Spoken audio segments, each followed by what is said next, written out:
Chairman Nazimabad town Syed Mohammad Muzaffar जहां बरसात में यानी मानसून के जो जारी मौसम है उसमें हंगामी बुनियादों पे नहीं बल्कि ये मुहर्रम उल हराम से पहले से ही बरसाती नालों की सफाई के कामों का आगाज़ कर चुके थे।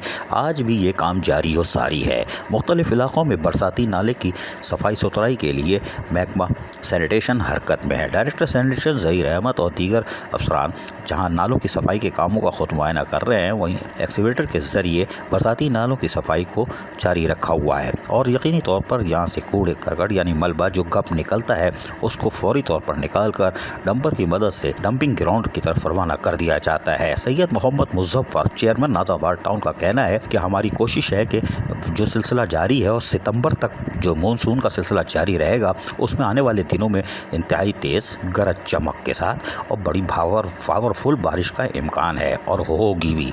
लिहाजा हमने पर वक्त तैयारी करनी है और अपने महकमा सैनिटेशन को वाज़े तौर पर हिदायत कर दी है कि भैया चश्मा लगा के या चश्मा उतार के बरसाती नाले तो आपने साफ़ करने हैं। और यही वजह है कि डायरेक्टर सैनिटेशन चश्मा लगाकर बरसाती नालों की सफाई पर भरपूर तवज्जो दिए हुए हैं और यकीनी तौर पर वो उस पर गामजन भी हैं।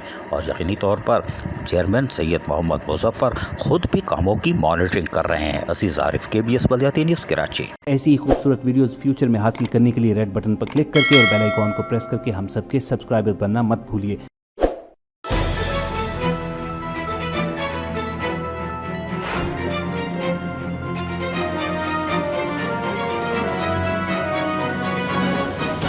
KBS बल्दियाती न्यूज़।